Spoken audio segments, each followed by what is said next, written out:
What is up, y'all? Welcome on back to another review of Chernobyl. I am recapping and reviewing every single episode of the hit miniseries that you can find on HBO Max. I have already recapped and reviewed episodes 1 and 2. Now today is time to do that to episode 3, Open Wide, O Earth. So if you have not caught up through episode 3 of Chernobyl, this is your chance to push pause, go watch it, come back once you have finished up with episode number 3. So full spoilers from this point forward. So let's go ahead and kick it off. The 3 workers use hand-pumped flashlights and drain the basement reservoirs. Last episode kind of ended on a cliffhanger, very ominous, very horror-esque with the plant workers going into the basement area to drain the reservoirs. They had the dosimeters where it was just rapidly getting faster, just telling you that the further they went, the more radiation there was, and then eventually left them in darkness. So now they are using hand-pumped flashlights, and they end up draining the basement reservoirs. And when they come out of the basement, the tunnel, whatever you want to call it, it's so anticlimactic. I don't know what it is. They're all waiting for these workers to come out, and it's just like,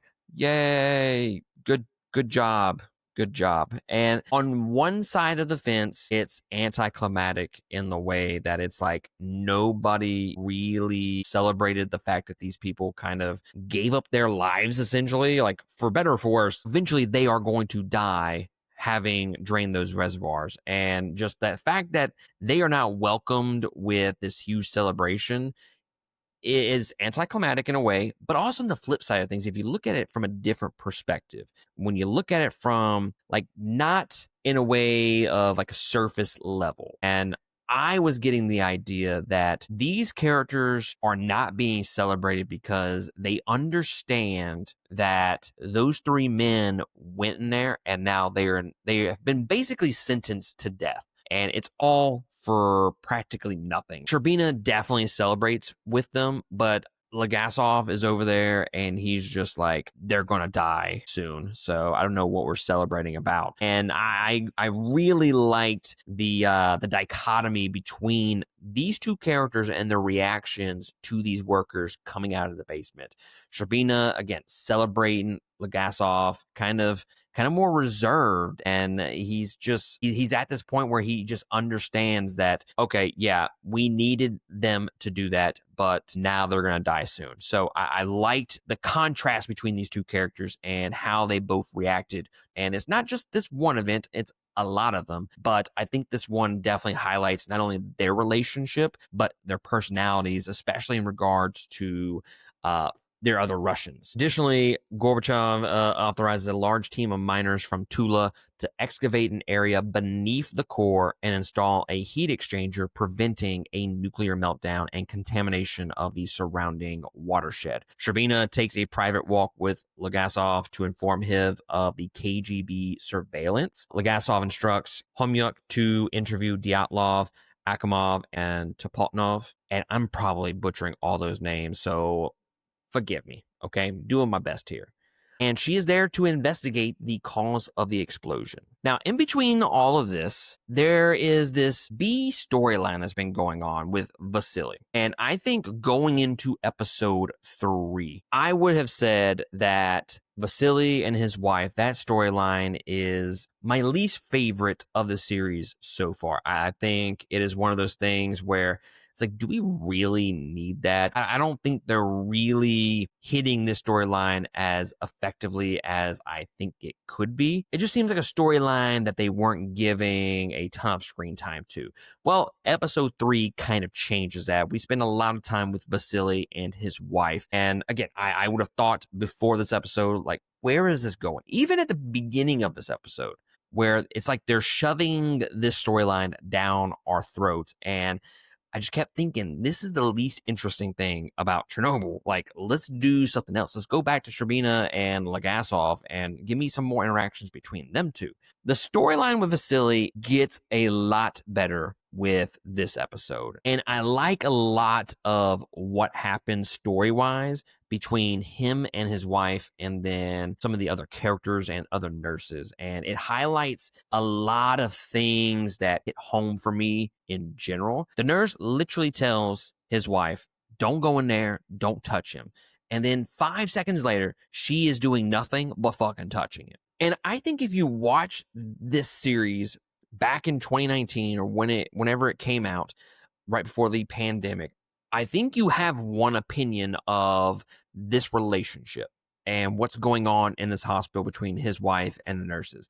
And I think in a post-pandemic world, I view this relationship differently. Having gone through the pandemic as a paramedic and witnessing a lot of the things that have kind of transpired in this show so far through 3 episodes, it makes me view this storyline a lot differently. And I wasn't expecting to like it as much as I have. I don't remember liking it all that much when I first watched this series.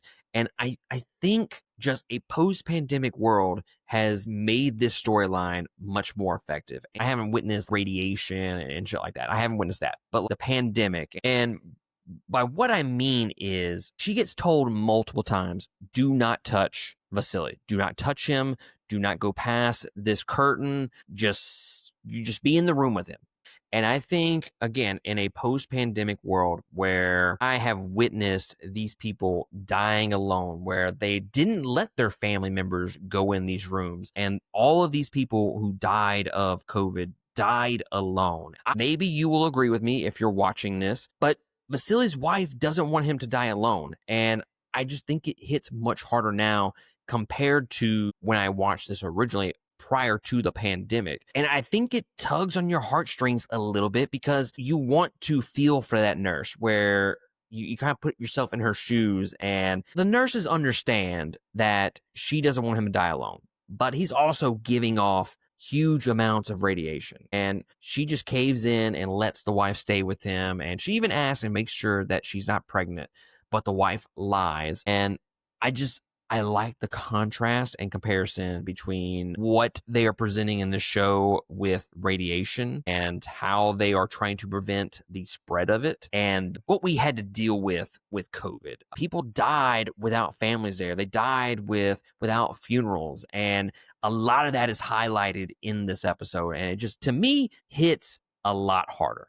But at the same time, Vasily's wife, you're fucking stupid, okay? You're fucking stupid. Like, the dude's skin is literally decomposing. They have told you numerous times to not touch him because he is emitting radiation. And she just continues to fight them with the whole, I don't know, they touch you all day. If they can touch you, then I can. And it's just like, girl, you're so fucking dumb. And now you have let him touch your fucking baby. Bro, be so for real. So it's kind of maddening at the same time, but you kind of understand where that character is coming from. And again, I like the new perspective that I have on not only these characters, but the storyline that, I don't know, in the first 2 episodes, I didn't really give a shit about. Well, Legasov learning that Russia is having him and everyone else spied on.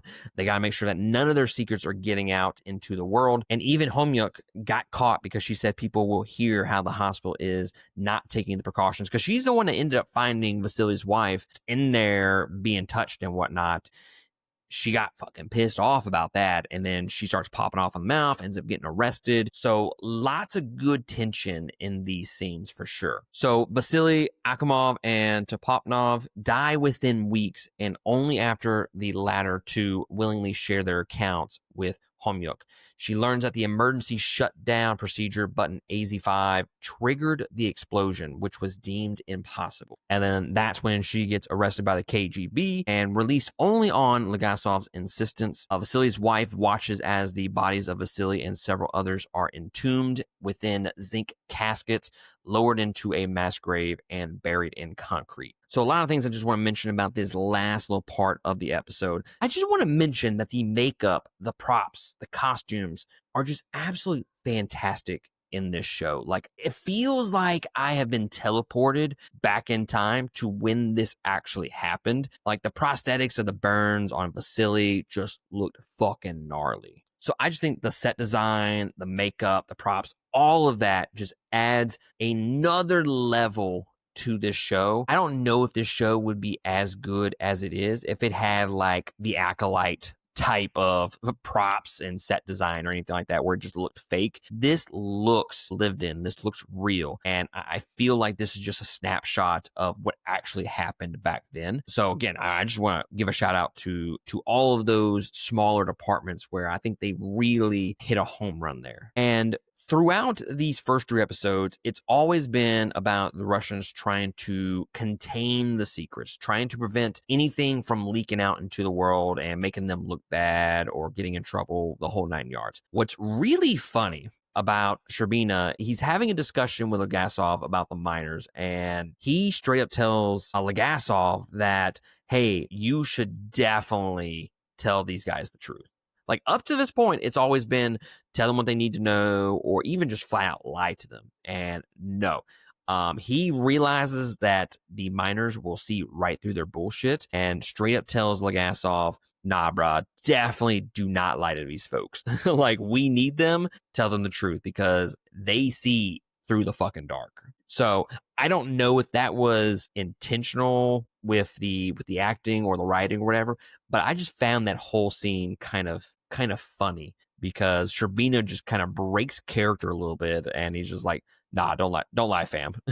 For the love of God, do not lie to these people. And then the last scene that I want to talk about is that scene between Legasov and Homyuk in the jail cell, which I thought was a really fucking good scene because we finally get to peel back the layers on not only both of these characters, but specifically Legasov. This scene is very important to developing his character moving forward because he admits that he is tired of the stupidity, the lies, being followed, being doubted, and he mentions in this scene that he just so badly wants to give up and just leave this all behind. But at the same time, he feels compelled to finish out his work, just like Homyuk is. And I think they have this bit of camaraderie between them two, and they both understand each other in that regard. But the fact is, he feels compelled to continue on despite all the bullshit that he's had to deal with and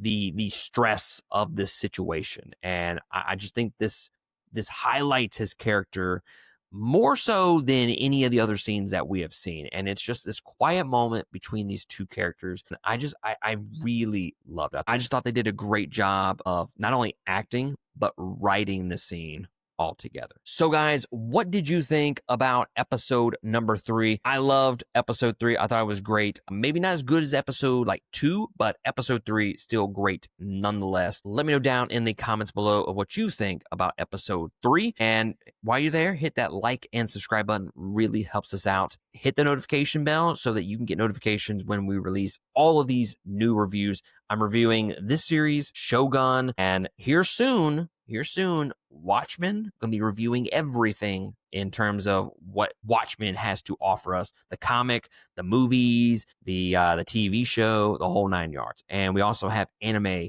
on deck as well. Lots of shows coming out. Dan, preparing for My Hero Academia for the end of the year. Lots and lots of reviews coming out in the near future. So go ahead and hit that notification bell so that you do not miss a single one. But I appreciate y'all joining me for this review, and I will catch y'all next time on another one. Latest.